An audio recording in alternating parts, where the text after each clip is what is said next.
নমস্কাৰ আপোনালোক সকলোকে পুনৰবাৰ টিকে মাইণ্ডৰ অন্য এটা ৰাতিপুৱাৰ ধামাকাদাৰ খবৰলৈ স্বাগতম জনাইছো। অন্য দিনৰ দৰে আজিও আপোনালোকৰ বাবে দিনটোৰ কেইবাটাও গুৰুত্বপূৰ্ণ খবৰ লৈ আহিছো। ভিডিঅ'টো প্ৰথমৰ পৰা শেষলৈকে চাই থাকিব। আজি জুবিন দাৰ জন্মদিন। ভিডিঅ'টো আৰম্ভ কৰাৰ আগতে জুবিন দাক শ্ৰদ্ধাঞ্জলি জনাই জন্মদিনৰ শুভেচ্ছা জনাইছো।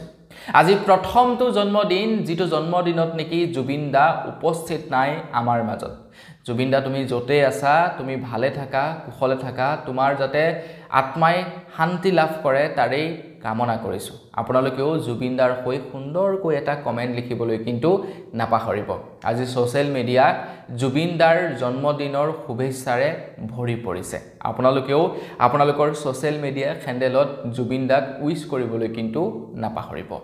আজি ৰৈ ৰৈ বিনালে সিনেমাখনৰ এটা বিশেষ গীত মুকলি কৰিব, যিটো গীত নেকি জুবিন দাৰ বাবে বিশেষ আছিলে। গানটিৰ নাম আছিলে তোমাৰ নীলিম কথাৰ দৰে। এই গীতটি আজি দিনৰ 12 বজাত মুকলি কৰিব ঝিল ক্ৰিয়েশ্যনত। তো এই গীতটি আজি মুকলি কৰিব দিনৰ 12 বজাত ঝিল ক্ৰিয়েশ্যনত, চাবলৈ কিন্তু নাপাহৰিব। আগবাইছো ইয়াৰ পাছৰ খবৰ ফালে। ইয়াৰ পাছৰ খবৰটো ওলাইছে বিহাৰৰ নিৰ্বাচনক লৈ। বিহাৰত নিৰ্বাচন হৈ গ'ল। নিৰ্বাচনত NDA চৰকাৰে বৃহৎ জয় লাভ কৰিলে। এতিয়া বিৰোধী পাৰ্টিয়ে নিৰ্বাচন আয়োগৰ ওপৰত অভিযোগ উত্থাপিত কৰিছে যে বিজেপিয়ে ভোট চুৰ কৰি নিৰ্বাচনত জয় হৈছে। ইনফেক্ট বিৰোধীয়ে কৈছে যে বিজেপিয়ে ভোট চুৰ কৰা নাই, ভোটৰ ডকাইতি কৰি বিহাৰত নিৰ্বাচনত জয় হোৱা বুলি অভিযোগ উত্থাপিত কৰিছে বিৰোধী পাৰ্টিয়ে। বিৰোধী পাৰ্টিয়ে কৈছে যে বিহাৰত ভোট চুৰি নহয়, ভোটৰ ডকাইতি হৈছে। আধা ঘণ্টাতে বিজেপি দলে আধাৰ কাৰ্ড বনাই লয়। নিৰ্বাচন আয়োগক আপত্তি দৰ্শালেও বিৰোধীক গুৰুত্ব নিদিয়ে। বিহাৰৰ নিৰ্বাচনত ভোট চুৰিৰ সন্দৰ্ভত সমাজবাদী পাৰ্টিৰ মুৰব্বী অখিলেশ যাদৱৰ এই প্ৰতিক্ৰিয়া। তো NDA পাৰ্টিয়ে বৃহৎ জয় লাভ কৰিলে বিহাৰত, আৰু তাৰ পাছতেই এতিয়া বিৰোধী পাৰ্টিয়ে বিভিন্ন অভিযোগ উত্থাপিত কৰিছে বিজেপি পাৰ্টিৰ ওপৰত, বা ইলেকশ্যন কমিশ্যন ডিপাৰ্টমেণ্টৰ ওপৰত বিভিন্ন ধৰণৰ অভিযোগ উত্থাপিত কৰিছে। আৰু সেই অভিযোগবিলাকৰ সত্যতা তেওঁলোকে প্ৰমাণো কৰিছে, কিন্তু এতিয়ালৈকে নিৰ্বাচন আয়োগে এই সম্পৰ্কত কোনো ধৰণৰ ষ্ট্ৰিক্টলি একশ্যন লোৱা দেখিবলৈ পোৱা নাই। আগবাইছো ইয়াৰ পাছৰ খবৰটোৰ ফালে। আমাৰ কাৰণে এটা বিৰাটেই বেয়া খবৰ ওলাই পৰিছে। আমাৰ ভাৰতবৰ্ষৰ বিদ্যুৎ বিভাগটো এতিয়া ভাৰত চৰকাৰে ব্যক্তিগত খণ্ডৰ হাতলৈ গতাই দিব বুলি উল্লেখ কৰিছে। এটা খবৰ লোৱা অনুসৰি আমাৰ ভাৰতবৰ্ষৰ বিদ্যুৎ বিভাগটোৰ এতিয়া ব্যক্তিগত খণ্ডৰ হাতলৈ গতাই দিয়া হ'ব, আৰু তাৰ বাবে এখন বিধেয়ক প্ৰস্তুত কৰা হৈছে বুলি জনাইছে। আৰু সেই বিধেয়কখন যদি পাছ হৈ যায় তেনেহ'লে আমাৰ ভাৰতবৰ্ষৰ বিদ্যুৎ বিভাগটো সম্পূৰ্ণৰূপে ব্যক্তিগত খণ্ডৰ হাতলৈ গুচি যাব। এতিয়া বহুতে হয়তো ক'ব পাৰে ভালেই হ'ব, ব্যক্তিগত খণ্ডৰ হাতলৈ গুচি গ'লে কাৰেণ্ট 24 ঘণ্টাই পাম। কিন্তু ব্যক্তিগত খণ্ডৰ হাতলৈ যদি এবাৰ বিদ্যুৎ বিভাগটো গুচি যায় তেন্তে আমাৰ কিন্তু বহুত লোকচান হ'ব। দুখীয়া মানুহবিলাকে সেই পুৰণি দিনলৈ ঘূৰি যাব লাগিব। মাটিৰ চাকিত তেওঁলোকে থাকিব লাগিব, বা কাৰেণ্টৰ পৰিৱৰ্তে কেৰাচিনৰ চাকিৰে তেওঁলোকে জীৱন নিৰ্বাহ কৰিব লাগিব, কাৰণ অত্যাধিক দাম বৃদ্ধি কৰি দিব। বৰ্তমান সময়ত ভাৰত চৰকাৰে কোৱা অনুসৰি বিদ্যুৎ বিভাগৰ 6.9 লাখ কোটি টকাৰ হেনো লোকচান হয় প্ৰত্যেক বছৰে, আৰু যাৰ কাৰণে এই সিদ্ধান্ত লৈছে যে বিদ্যুৎ বিভাগটোক এতিয়া সম্পূৰ্ণৰূপে ব্যক্তিগতকৰণ কৰিব, কোনো মালিকৰ হাতত গতাই দিব। মানে মালিক আৰু কোন? আদানী আম্বানী, তেওঁলোকৰ মানে দি দিব। আগবাইছো ইয়াৰ পাছৰটো খবৰ ফালে। ইয়াৰ পাছৰ খবৰটো ওলাই পৰিছে ভোট চুৰিৰ ওপৰতে। বিহাৰত যে ভোট চুৰি হৈছে সেইটো অভিযোগ উত্থাপিত কৰি আহিছে বিৰোধী দলপতি ৰাহুল গান্ধীয়ে। ৰাহুল গান্ধীয়ে যোৱাকালি এটা ফেচবুক পোষ্ট কৰে, আৰু তেখেতে দেখাইছে যে কেনেকৈ বিহাৰত ভোট চুৰি হৈছে। বিহাৰত নিৰ্বাচন আয়োগৰ গাফিলতিৰ বাবে এনেকুৱা কিছুমানৰ নাম সন্নিৱিষ্ট হৈ গৈছে যিবিলাক মানুহ নেকি আমাৰ ভাৰতবৰ্ষত এক্সিষ্টেই নকৰে। মানে যিবিলাক মানুহ নেকি আমাৰ ভাৰতীয় নহয়ে, সেই মানুহবিলাকৰ নামো ভোটাৰ তালিকাত সন্নিৱিষ্ট হৈ গৈছে। আৰু এয়া সম্পূৰ্ণ ইলেকশ্যন কমিশ্যন ডিপাৰ্টমেণ্টৰ গাফিলতিৰ বাবে হৈছে, আৰু এয়া সম্পূৰ্ণ হৈছে বিভিন্নজন মানে কৰাপ্টেড অফিচাৰৰ কাৰণে। তো ৰাহুল গান্ধীয়ে যোৱাকালি কেইজনমান ব্যক্তিৰ নাম উল্লেখ কৰিছে, যি কেইজনৰ নাম আপোনালোকে দেখিলে হাঁহি উঠিব আপোনালোকৰ। এজনৰ দেউতাকৰ নাম হৈছে ৰনাল্ডো কুমাৰ, আৰু ইয়াতে ফটো দি ৰাখিছে এজন ফেমাছ ফুটবলাৰৰ। তাৰ পাছতে নৰেন্দ্ৰ পাণ্ডে বুলি এজন ব্যক্তিৰ মানে নাম দি ৰাখিছে যিজন হয়তো আমেৰিকাৰ কিবা হয় চাগে সেলিব্ৰিটি আৰু এনেকে মানে বহুতো মানুহৰ নাম সন্নিবিষ্ট কৰিছে যিবিলাক নেকি আমাৰ ভাৰতীয় মানুহ নহয় তেনেকুৱা মানুহৰ নাম ইয়াতে সন্নিবিষ্ট হৈ আছে বিহাৰৰ ভোটাৰ তালিকাত তো এইবিলাক কোনে কৰিছে এইবিলাক কাৰ গাফিলতিৰ কাৰণে হৈছে নিশ্চয়কৈ ইলেকশন কমিশন ডিপাৰ্টমেন্টৰ গাফিলতিৰ বাবে তেওঁলোকে স্ট্ৰিক্টলি একশন নলোৱাৰ বাবে গতিকে ইয়াৰ ওপৰত ৰাহুল গান্ধীয়ে খুব শীঘ্ৰেই সকলোবিলাক প্ৰমাণ সহ তথ্য দাঙি ধৰিব বুলি জনাইছে এতিয়া মানে নিৰ্বাচন আয়োগে কিন্তু এই সম্পৰ্কৰ সম্পূৰ্ণ নিমাত হৈ আছে আগবাইছো ইয়াৰ পাছৰ খবৰ ফালে আপোনালোকে সাউথৰ এক্টৰ মহেশ বাবুক বাৰু চিনি পাইনে নাপায় কমেন্ট সেকশনত জনাবচোন তো মহেশ বাবুৰ এখন এক্সপেন্সিভ গাড়ীত তেখেতৰ 2000 টকাৰ ফাইন আছিল যেটো ফাইন তেখেতে বহু দিন ধৰি পেন্ডিং কৰি ৰাখিছিল এদিন তেখেতৰ প্ৰিয় অনুৰাগীয়ে সেই 2000 টকাৰ ফাইনটো ক্লিয়াৰ কৰি দিলে মই এই খবৰটো ইয়াতে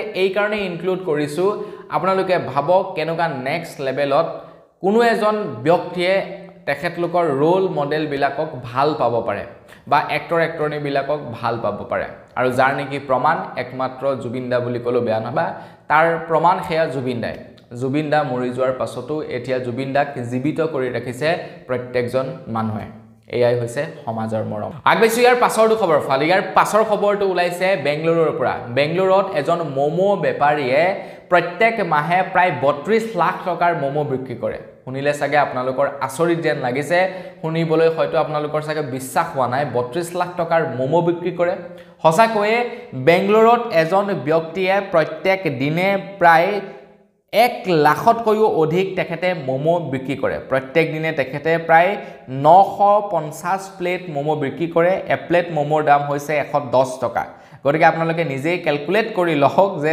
তেখেতে প্ৰত্যেক দিনে কিমান টকাৰ মোমো বিক্ৰী কৰে আৰু প্ৰত্যেক বছৰে বা প্ৰত্যেক মাহে তেখেতে প্ৰায় 32 লাখ টকাৰ মোমো বিক্ৰী কৰে এতিয়া বহুতে হয়তো ক'ব পাৰে যে ইমান মানে ঢেৰ মোমো বিক্ৰী কৰে তো মোমোনো কিয় বিক্ৰী কৰি আছে গতিকে বাহিৰা যিবিলাক নেকি বিজনেসমেন আছে ন মাৰুৱাৰী বিহাৰী বেংগলী তেওঁলোক এনেকুৱাই তেওঁলোকে যিমানেই টকা উপাৰ্জন নকৰক কিয় তেখেতে যিটো কামৰ পৰা পইচা উপাৰ্জন কৰিব ন সেই কামটোকে ধৰি ৰাখিব দৰকাৰ হলে আপগ্ৰেড কৰিব কিন্তু সেই কামটোকে ধৰি ৰাখিব সেই কামটো এৰি নিদিয়ে কেতিয়া আগবাইছো ইয়াৰ পাছৰ খবৰ ফালে বাংলাদেশৰ প্ৰাক্তন প্ৰধানমন্ত্ৰী শেখ হাসিনাক মৃত্যুদণ্ডৰে দণ্ডিত কৰিছে খবৰ লোৱা অনুসৰি মৃত্যুদণ্ডৰে দণ্ডিত বাংলাদেশৰ প্ৰাক্তন প্ৰধানমন্ত্ৰী শেখ হাসিনা মানৱতাৰ বিৰুদ্ধে অপৰাধত দোষী সাব্যস্ত হৈছে শেখ হাসিনা হিংসাত্মক ঘটনাৰ মাষ্টাৰমাইণ্ড আছিল হাসিনা 2024 চনত হিংসাত্মক ঘটনাত প্ৰাণ গৈছিলে প্ৰায় 1400 সাধাৰণ জনতাৰ প্ৰতিবাদীক মাৰণাস্ত্ৰৰে আক্ৰমণৰ বাবে দোষী সাব্যস্ত কৰে আদালতে দেখিছে নহয় জনতাৰ ঊৰ্ধ্বত কোনো নাই যিমানে আপোনাৰ পাৱাৰ নাথাকক কিয় আপোনাৰ গোটেই সৰকাৰ আপোনাৰ হাতৰ মুঠিত নাথাকক কিয় আপোনাৰ এদিন নহয় এদিন পাৱাৰ যাব আপোনাৰ হাতৰ পৰা আৰু সেই দিনা আপোনাৰ কি হ'ব শেখ হাসিনাৰ নিচিনা হ'ব প্ৰধানমন্ত্ৰীকো এতিয়া মৃত্যুদণ্ডৰে দণ্ডিত কৰিছে খুব সোনকালেই তেখেতক হয়তো চাগে মৃত্যুদণ্ড দিয়া হ'ব আমাৰ ভাৰততে তেখেত লুকাই আছিল প্ৰায় 1 বছৰ মান ভাৰততে লুকাই থাকিলে আগবাইছো ইয়াৰ পাছৰ খবৰ ফালে 26ত আহি আছে অসমত বিধানসভা নিৰ্বাচন 26ত বিধানসভা নিৰ্বাচনৰ পূৰ্বে ইলেকশন কমিশন ডিপাৰ্টমেন্টে বা আমাৰ অসম চৰকাৰে আপোনালোক সকলোৰে কাৰণে কেইটামান গুৰুত্বপূৰ্ণ খবৰ ঘোষণা কৰিছে নিৰ্বাচন আয়োগ তথা আমাৰ অসম চৰকাৰে ঘোষণা কৰিছে যে 10 ফেব্ৰুৱাৰীত প্ৰকাশ পাব আমাৰ অসমত চূড়ান্ত ভোটাৰ তালিকা 27 ডিসেম্বৰত প্ৰকাশ কৰা হ'ব ভোটাৰৰ খচৰা বিসংগতি থাকিলে 22 জানুৱাৰীলৈকে দিব পাৰিব অভিযোগ 2 ফেব্ৰুৱাৰীৰ পূৰ্বে নিষ্পত্তি কৰা হ'ব সকলো দাবী উজৰ আপত্তি প্ৰতিগৰাকী ভোটাৰৰ তথ্য প্ৰকাশ কৰিব বিষয়াসকলে 22 নৱেম্বৰৰ পৰা 20 নৱেম্বৰলৈ ঘৰে ঘৰে যাব বুথ লেভেল অফিচাৰ সকল মানে আপোনালোকে 2 ফেব্ৰুৱাৰীৰ পূৰ্বে ভোটাৰ কাৰ্ডৰ যদি নাম উঠা নাই এপ্লাই কৰিব পাৰিব আপোনালোকৰ যদি কিবা কাৰেকচন কৰিব লগা আছে এপ্লাই কৰিব পাৰিব আপোনালোকৰ যদি স্থানান্তৰিত কৰিব লগা আছে এপ্লাই কৰিব পাৰিব 2 ফেব্ৰুৱাৰীৰ পূৰ্বে কৰিব লাগিব আৰু বুথ লেভেল অফিচাৰ সকল ঘৰে ঘৰে যাব ভেৰিফাই কৰিব তাৰ পাছত আপোনালোকৰ নাম ভোটাৰ তালিকাত সন্নিবিষ্ট হ'ব গতিকে আপোনালোকৰ নাম যদি ভোটাৰ তালিকাত উঠি থকা নাই এটা আপোনালোকৰ কাৰণে উপযুক্ত সময় ভোটাৰ কাৰ্ডৰ নাম সন্নিবিষ্ট কৰিবলৈ আগবাইছো ইয়াৰ পাছৰ খবৰ ফালে ইয়াৰ পাছৰ খবৰটো ওলাইছে জুবিনদাৰ ফিল্ম ৰৈ ৰৈ বিনালেৰ ওপৰত আজিটো পুৰা হাউসফুল আজি আপোনালোকে টিকট নাপায় যদি আপোনালোকে পূৰ্বতে ৰৈ ৰৈ বিনালে চাবৰ কাৰণে টিকট কাটি ৰখা নাই তেন্তে আজি আপোনালোকে ৰৈ ৰৈ বিনালে ফিল্ম চাম বুলি টিকট কাটি ফিল্ম চাম বুলি আশা নকৰিব কাৰণ আজি পুৰা হাউসফুল হৈ আছে যদি চাবলৈ ইচ্ছা আছে আপোনালোকে সেই শ্ৰীভূমিলৈ যাব লাগিব শ্ৰীভূমিত সিনেমা হল খালি থাকে তাত যাব লাগিব কাৰণ তাতে আমাৰ অসমীয়া মানুহ বৰ বিশেষ নাই তাতে বেংগলী আৰু মুছলিম মানুহ বেছি আছে গতিকে তাত মানে সিনেমা হল বিলাক খালি থাকে তো তাত আপোনালোকে যাব লাগিব নহলে আপোনালোকে বাকি সিনেমা হলত মানে ৰৈ ৰৈ বিনালে ফিল্ম চাব আজি নোৱাৰে ইমানেই হেঁচা ঠেলা ভিৰ হ'ব আপোনালোকে চাই থাকিব তো বন্ধু-বান্ধৱীসকল ৰৈ ৰৈ বিনালে খনে 18 দিনত 26.85 কোটি টকাৰ ব্যৱসায় কৰিছে বুলি খবৰ ওলাই পৰিছে মানে প্ৰায় 27 কোটি টকাৰ ব্যৱসায় কৰিছে ৰৈ ৰৈ বিনালে ফিল্মখনে তো ৰৈ ৰৈ বিনালে ফিল্মখনে এনেকুৱা হিষ্ট্ৰি ক্ৰিয়েট কৰিছে ন এই হিষ্ট্ৰি কেতিয়াও কোনেও ভংগ কৰিব নোৱাৰে 21 তাৰিখে আকৌ ককা দেউতাৰ হাতী নাতি ফিল্মো আহি আছে দেই আপোনালোকে চাবনে বাৰু মই কিন্তু নাচাওঁ কমেন্ট সেকশনত আপোনালোকে জনাব চাবনে নাচাব মই কিন্তু প্ৰমোশন কৰা নাই আকৌ আপোনালোকক জাস্ট খুদিছো হে চাবনে নাচাব ফিল্মখন হৈছে ৰিনিকি ভুঞা শৰ্মাৰ আগেছি ইয়াৰ পাছৰটো খবৰ ফালে নৰ্থ ইষ্ট ফেষ্টিভেলৰ লগত অসম চৰকাৰৰ কোনো সম্পৰ্ক নাই নৰ্থ ইষ্ট ফেষ্টিভেলৰ হৈতে বা নৰ্থ ইষ্ট ফেষ্টিভেলৰ কথা অসম চৰকাৰে একোৱেই নাজানিছিলে এনে ধৰণৰ আমি মন্তব্য দেখা পাইছিলো জুবিন দাৰ হত্যাকাণ্ডৰ পাছতে হত্যাকাণ্ড বুলি এই কাৰণে কৈছো কাৰণ অসমৰ মুখ্যমন্ত্ৰী ডক্টৰ হিমন্ত বিশ্ব শৰ্মা দেৱে এইটো ভেৰিফাইড কৰিছে যে হত্যাকাণ্ড তেখেতেই যিবিলাক ষ্টেটমেন্ট দিয়ে ষ্টেটমেন্ট বিলাকত কৈছে যে জুবিন দাক হত্যা কৰা হৈছে তো সেই কাৰণে কৈছো যে জুবিন দাৰ হত্যাকাণ্ড বুলি তো জুবিন দাৰ হত্যাকাণ্ডৰ পাছতেই অসমৰ মুখ্যমন্ত্ৰী ডক্টৰ হিমন্ত বিশ্ব শৰ্মা দেৱে বিভিন্ন ষ্টেটমেন্ট দিছিলে যে শ্যামকানু মহন্তৰ হৈতে তেখেতৰ সম্পৰ্ক নাই শ্যামকানু মহন্তক তেখেতে ভালদৰে নাজানে নৰ্থ ইষ্ট ফেষ্টিভেলৰ কথা তেখেতে নাজানে নৰ্থ ইষ্ট ফেষ্টিভেল অসমত হোৱাই নাই ভাৰতৰ বাহিৰত হৈছে তেখেতৰ সেইবিলাকৰ ওপৰত কোনো ধৰণৰ উজৰাপত্তি নাই বুলি তেখেতে জনাইছিলে কিন্তু শুনিলে আচৰিত হ'ব 2024 চনতেই নৰ্থ ইষ্ট ফেষ্টিভেলক লক্ষ্য কৰি সিংগাপুৰৰ চৰকাৰে এখন চিঠি প্ৰেৰণ কৰিছিলে অসমলৈ আৰু সেই চিঠিখন অসমৰ মুখ্যমন্ত্ৰী ডক্টৰ হিমন্ত বিশ্ব শৰ্মা দেৱে ৰিচিভ কৰি বৈদ্যুতিক পৰিক্ৰমা মন্ত্ৰালয়লৈ তেখেতে প্ৰেৰণ কৰিছিলে গতিকে তেখেতে নাজানো বুলি কি কলে কি হ'ব সকলো তথ্য আছে ন মানে লিখিত আকাৰত আছে তথ্য তেখেতে নাজানো বুলি কৈছে এটা কিয় নাজানো বুলি কৈছে তেখেতে জানিব কিন্তু তেখেতে সেই সম্পৰ্কে জানিছিলে মানে সিংগাপুৰত যে নৰ্থ ইষ্ট ফেষ্টিভেল হ'ব বা নৰ্থ ইষ্ট ফেষ্টিভেল আয়োজন যে কৰা হৈছে সেই সম্পৰ্কে অসম চৰকাৰে গম পাইছিলে আগেছি ইয়াৰ পাছৰটো খবৰ ফালে তেজপুৰৰ পাছত এইবাৰ তিনিচুকীয়াত ওলাইছে জম্মু আৰু কাশ্মীৰৰ অচিনাক্ত ব্যক্তি তো খবৰ লোৱা অনুসৰি তিনিচুকীয়াত যোৱা কালি প্ৰায় 44 জনকৈ সন্দেহযুক্ত লোক পোৱা গৈছে যিসকলৰ ঘৰ নেকি জম্মু আৰু কাশ্মীৰত তো সেইদিনাখন আপোনাৰ পোৱা গৈছিলে তেজপুৰত প্ৰায় তেজপুৰতো তেনেকুৱা 34 জন 35 জন মান অচিনাক্ত জম্মু কাশ্মীৰৰ সন্দেহযুক্ত ব্যক্তিক পোৱা গৈছিলে আৰু এতিয়া তিনিচুকীয়াত প্ৰায় 44 জন সন্দেহযুক্ত ব্যক্তিক পোৱা গৈছে তেওঁলোকক খুধাত তেওঁলোকে কৈছে যে আমি কাম কৰিবৰ কাৰণে আহিছো আমাক কাম কৰিবৰ কাৰণে লৈ অনা হৈছে তো এইবিলাক একোটা চক্ৰান্তও কিন্তু হ'ব পাৰে গতিকে অসম চৰকাৰ তথা অসমৰ মুখ্যমন্ত্ৰী ডাঙৰীয়া দেৱে অকনমান ইনভেষ্টিগেশ্যন কৰিব লাগে সিএম ভিজিলেন্সে এই সম্পৰ্কত তদাৰক কৰিব লাগে নহলে কিন্তু পৰিস্থিতি ভয়ংকৰ হ'বও পাৰে আগবাইছো ইয়াৰ পাছৰটো খবৰ ফালে পাৱাৰ থাকিলে বুলিয়ে মানুহে পাৱাৰৰ অপব্যৱহাৰ কৰিব নালাগে বিহাৰৰ পাটনাৰ পৰা খবৰ লাইছে এজন বাইক ৰাইডাৰক অপব্যৱহাৰ কৰে এজন পাটনাৰ আৰক্ষীয়ে বিহাৰৰ এজন ব্লগাৰক ধৰি মাৰধৰ কৰে স্লেং ৱৰ্ড মাতে মানে লেতেৰা গালি পাৰে তো যুৱকজনে সেই সম্পূৰ্ণ দৃশ্য তেখেতৰ কেমেৰাত বন্দী কৰি ৰাখিছিলে সামাজিক মাধ্যমত তেখেতে গোটেই ভিডিঅ' প্ৰচাৰ কৰি দিলে যেতিয়া গোটেই ভিডিঅ' প্ৰচাৰ কৰিলে তাৰ পাছত ভাবুকি দিছে যে তোক এৰেষ্ট কৰি লৈ যাম তোক এতিয়াই জেলত ভৰাম ভিডিঅ' ডিলিট কৰ তেখেতে কৈছে যে এৰেষ্ট কৰিলে কৰক মোৰ আপত্তি নাই কিন্তু ভিডিঅ' ডিলিট কোনো পধ্যেই নহব দেখিছে নহয় পাৱাৰৰ কেনেকৈ মিছ ইউজ কৰিছে প্ৰথম কথা হৈ গ'ল বাইক চালক হল বুলিয়ে বা হেলমেটত এটা কেমেৰা লাগি থাকিলে বুলিয়ে সেই যুৱকজন বেয়া হ'ব নোৱাৰে যেনেকৈ নেকি পুলিশজনে চাকৰি কৰি বৰ্তমান ঘৰখন চলাই আছে ঠিক তেনেকৈ বৰ্তমান সময়ত এজন যুৱকে কেমেৰাৰ মানে হেলমেটৰ আগফালে এটা কেমেৰা লগাইও ঘৰখন চলাই আছে গতিকে দুয়োটা কামকে দুয়োজনে ৰেসপেক্ট কৰিব লাগিব কেমেৰা লগালে বুলি মানে চলটো হ'ব নোৱাৰে বা কেমেৰা লগালে বুলি চাপৰি হ'ব নোৱাৰে হয়নে নহয় আপোনালোকে কমেন্ট সেকশনত জনাব তো বহু সময়ত আমি দেখা পাওঁ বহুতো পুলিশে নিজৰ পাৱাৰ অপব্যৱহাৰ কৰে এটা কথা মনত ৰাখিব আপোনাৰ পোছাকযোৰকহে মানুহে সন্মান কৰে, আপোনাৰ পোছাকযোৰকহে শ্ৰদ্ধা কৰে। পোছাকযোৰৰ ভিতৰত থকা মানুহজনক কিন্তু কেতিয়াও শ্ৰদ্ধা বা সন্মান নকৰে। কেতিয়াবা পোছাকযোৰ নিপিন্ধাকৈ যাবচোন, তেতিয়া গম পাব যে কিমানে আপোনাক সন্মান কৰে, বা আপোনাৰ যেতিয়া চাকৰিৰ জীৱনকাল আঁতৰি যায় তেতিয়া গম পাব যে আপোনাক কিমানে সন্মান কৰে। কাৰ কি আখেজ থাকিব, ক'ত কেনেকৈ ধৰি পিটন চিটন দিব তাৰ কোনো ঠিক নাই। গতিকে এইবিলাক কাম কৰিব নালাগে। পাৱাৰৰ অপব্যৱহাৰ কৰাটো একেবাৰে বেয়া কথা। আগবাইছোঁ ইয়াৰ পাছৰটো খবৰৰ ফালে। বিহাৰৰ নিৰ্বাচনৰ পূৰ্বে বিহাৰৰ মহিলাসকলক 10,000 টকাকৈ বিহাৰৰ চৰকাৰে প্ৰদান কৰে, আৰু সেইটো এটা তেওঁলোকৰ কাৰণে প্লাছ পইণ্ট হৈ যায়, কাৰণ বিহাৰৰ নিৰ্বাচনৰ জাষ্ট পূৰ্বে 10,000 টকাকৈ মহিলাসকলৰ বেংকৰ একাউণ্টত ভৰাই দিয়ে, আৰু সেইটো এটা বিহাৰৰ কাৰণে প্লাছ পইণ্টটো হৈ যায়। বিহাৰত প্ৰায় 1,25,00,000 মহিলাৰ একাউণ্টত 10,000 টকাকৈ দিয়ে, য'ত নেকি প্ৰায় 14,000 কোটি টকা ব্যয় হয়, আৰু এই গোটেই 14,000 টকাখিনি মানে বেংকৰ পৰা লোন লোৱা, মানে ঋণ লোৱা টকা, যিখিনি টকা নেকি মহিলাসকলক বিতৰণ কৰে। এতিয়া বিৰোধী পাৰ্টিয়ে কৈছে 10,000 টকাত ভোট কিনা হৈছে, নিৰ্বাচন আয়োগৰ সহায়ত বিহাৰত জয়ী হৈছে বিজেপি।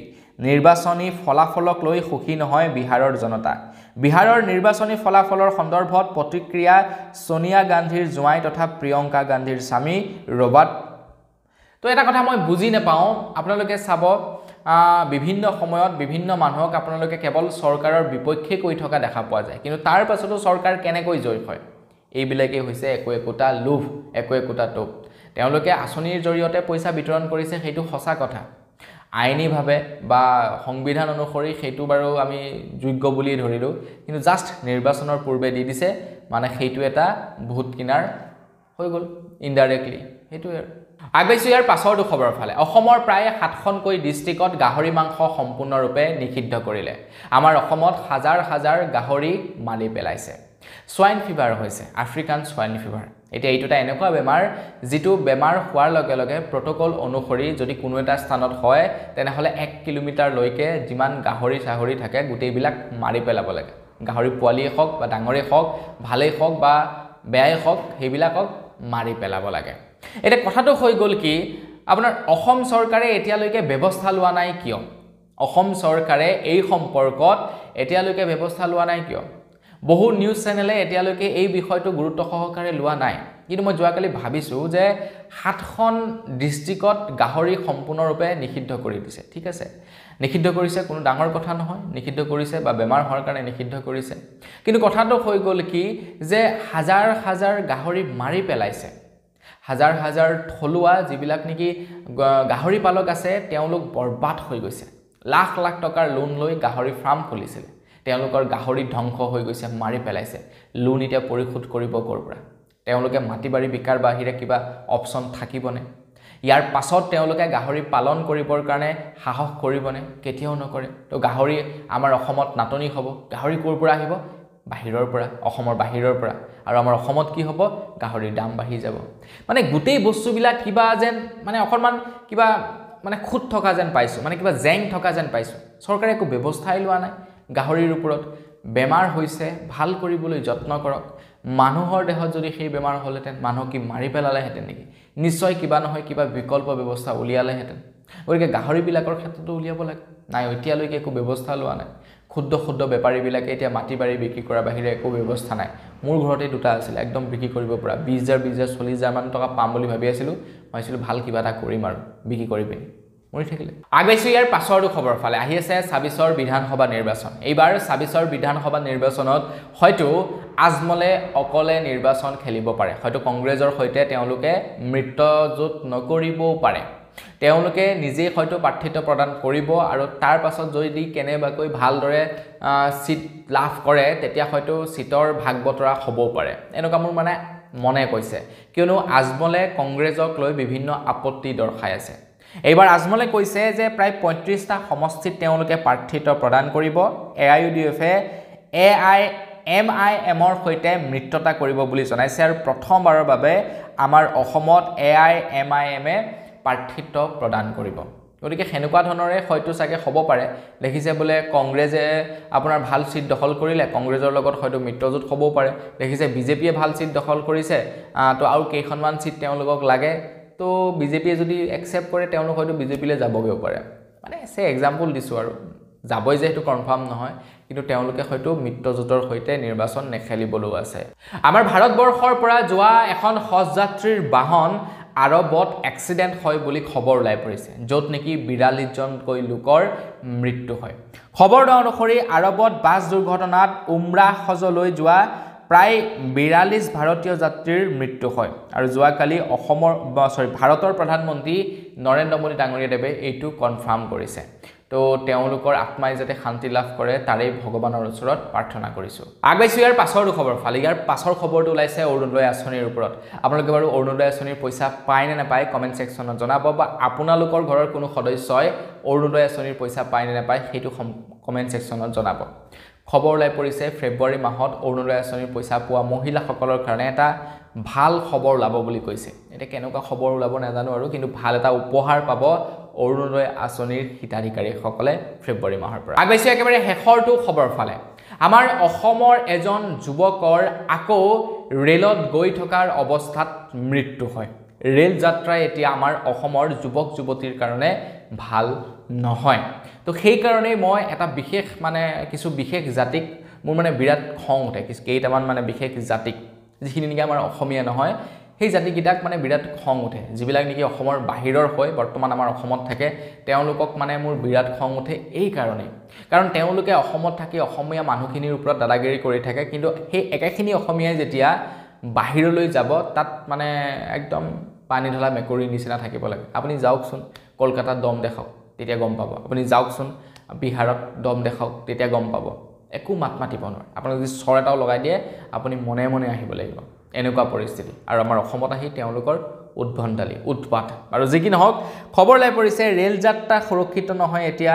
যাত্ৰীৰ বাবে ছুটি শেষ কৰি কৰ্মস্থলীলৈ উভতাৰ বাটত অঘটন অসমৰ জোৱানৰ সৈতে খবৰ লোৱা অনুসৰি জোৱান জয়ন্ত গগৈৰ সৈতে বহিৰাজ্যত দুৰ্বৃত্তৰ ভয়ংকৰ কাণ্ডত কাকৰ পথাৰত শুকৰ ছাঁ তো কাকৰ পথাৰৰ এজন যুৱক নিজৰ ছুটি সামৰি কৰ্মস্থলীলৈ গৈছিলে আৰু তেনে অৱস্থাতে তেখেতে নিজৰ প্ৰাণ হেৰুৱালে ট্ৰেইনত গৈ থকাৰ অৱস্থাতে তো ৰেল মন্ত্ৰালয় তথা মানে আমাৰ অসমীয়া মানুহ সজাগ হ'বলৈ সৰু তো বন্ধুসকল এইবাৰ বছ আজি ভিডিঅ' জনাবলগীয়া খবৰ ইমানকেইটাই আছিলে খবৰকেইটা জানি কেনে পালে জনাব পুনৰ এটা ভিডিঅ' লগ কৰাৰ খালি ঘূৰি আমি কিছু ধন্যবাদ জয় অসম